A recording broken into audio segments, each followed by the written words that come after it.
So guys मैंने सोचा कि प्रोबेबिलिटी का ये क्वेश्चन भी ले लूं क्योंकि प्रोबेबिलिटी का भी एक अच्छा चांस होता है कि उसका एक डिसेंट सा सवाल आ जाए जेईई मेंस में। तो ये क्वेश्चन मुझे मिला एक बहुत ही बढ़िया क्वेश्चन जो कह रहा है कि M be the maximum value of the product of two positive integers when their sum is. अब ये पहली लाइन ही बहुत अच्छी है। अब देखो इसमें एक हिंट है कि टू पॉजिटिव इंटीजर्स की बात हो रही है। ठीक है, तो आप थोड़ा सा एल्जेब्रिकली भी सोच सकते हो। एल्जेब्रा में आपने कुछ ना कुछ तो पढ़ा होगा पॉजिटिव इंटीजर्स या पॉजिटिव नंबर्स के बारे में। तो हमें मान लो कि वो दो नंबर ए और बी है। ठीक है, तो ए प्लस बी उनका जो सम है ए प्लस बी वो मुझे गिवन है 66।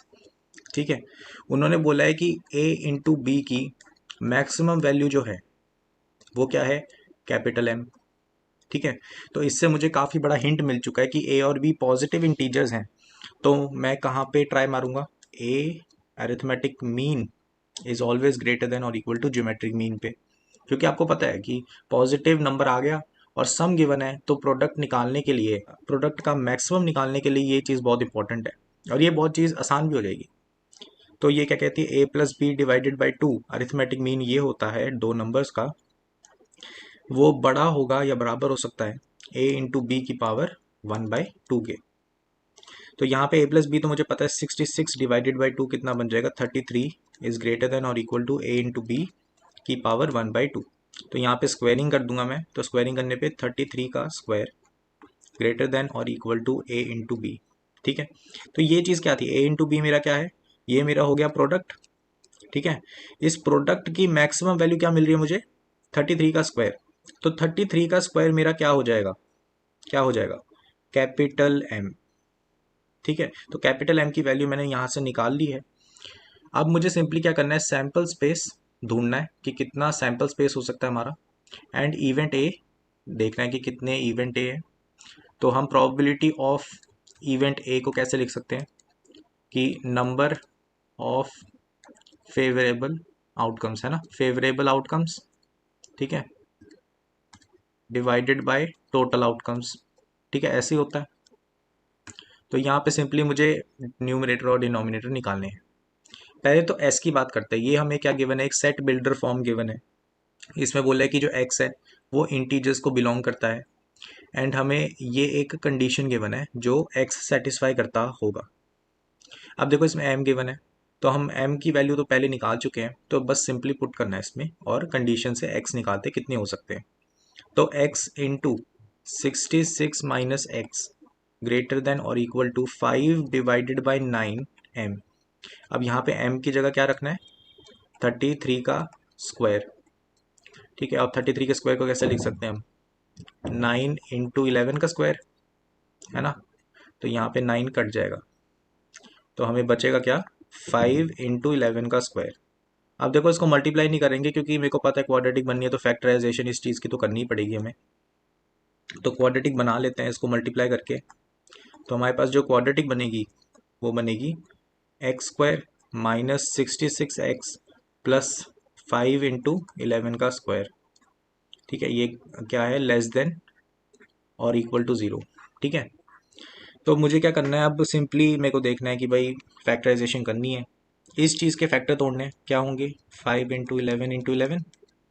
ठीक है, प्राइम फैक्टराइजेशन हो गई। अब मुझे क्या करना है, दो ऐसे नंबर इन प्राइम फैक्टराइजेशन में से निकालने हैं जिनका सम या डिफरेंस को मैनिपुलेट करके मैं 66 बना सकूं। तो यहाँ पे ये बन जाएगा 55 इंटू 11, तो ये बन सकता है। तो 66 को कैसे ब्रेक करेंगे, -55x एंड -11x में।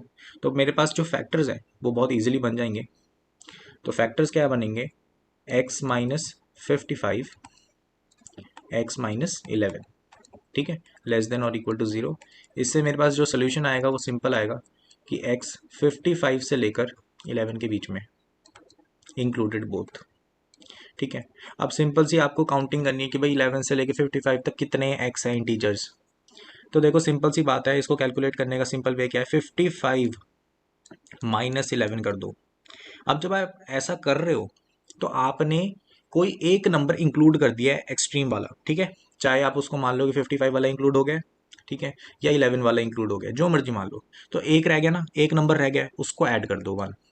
ठीक है, अगर मान लो यही क्वेश्चन ऐसा होता कि 11 एंड 55 दोनों नॉट इंक्लूडेड होते, ठीक है, नॉट इंक्लूडेड होते, तो उनमें क्या करना होता आपको, 55 माइनस 11 करके -1 करना पड़ता है, क्योंकि एक ना सब्ट्रैक्शन, ये जो सब्ट्रैक्शन आप करते हो एक्सट्रीम्स की, उसमें एक पॉइंट इंक्लूडेड होता है एक्सट्रीम वाला।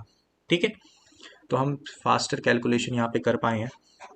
तो यहाँ पे हमारे पास जो यहाँ पे नंबर ऑफ एक्स निकल रहा है, ठीक है, सैम्पल स्पेस का, ठीक है, number of outcomes of sample space, तो ये निकल जाती है हमारे पास 45।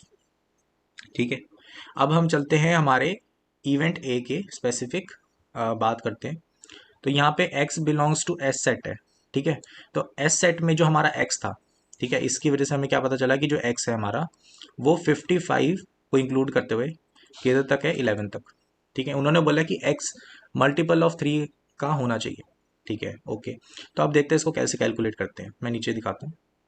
तो यहाँ पे ऐसे करते हैं, x बिटवीन 55 लिखा हुआ है, ठीक है, एंड वो ज़्यादा है 11 से, तो 11 से जस्ट अगला कौन सा 3 का मल्टीपल है, वो है 12। ठीक है, एंड 55 से पहले जस्ट पहले कौन सा 3 का मल्टीपल है, वो देख लो 54। तो आप इसको 3 का फैक्टर लिखो, 3 इंटू 4 होता है, यहाँ पे 3 का फैक्टर लिखो, 3 इंटू 18 होता है। तो आप देखो ये 4 से लेकर 18 तक जा रही है, तो वैसी काउंटिंग होनी है, क्योंकि आपको दोनों को एक्सट्रीम्स को इंक्लूड करना है। तो आप क्या करोगे, 18 माइनस 4 करके +1 कर दोगे, तो ये आपके क्या निकलेंगे, number of outcomes of A event. तो यहाँ पे सिंपली हम क्या कह देंगे, ये कितने आ गया, 15। ठीक है, तो अब हमें सिंपली प्रोबेबिलिटी निकालनी थी। ठीक है, तो प्रोबेबिलिटी हमारी क्या निकल जाएगी यहाँ पे, प्रोबेबिलिटी ऑफ ए, इसमें नंबर ऑफ फेवरेबल आउटकम्स हमारी 15 है, divide by total number of outcomes, तो हमारा जो आंसर है वो 1/3 हो जाता है। तो बी ऑप्शन हमारा करेक्ट आंसर है।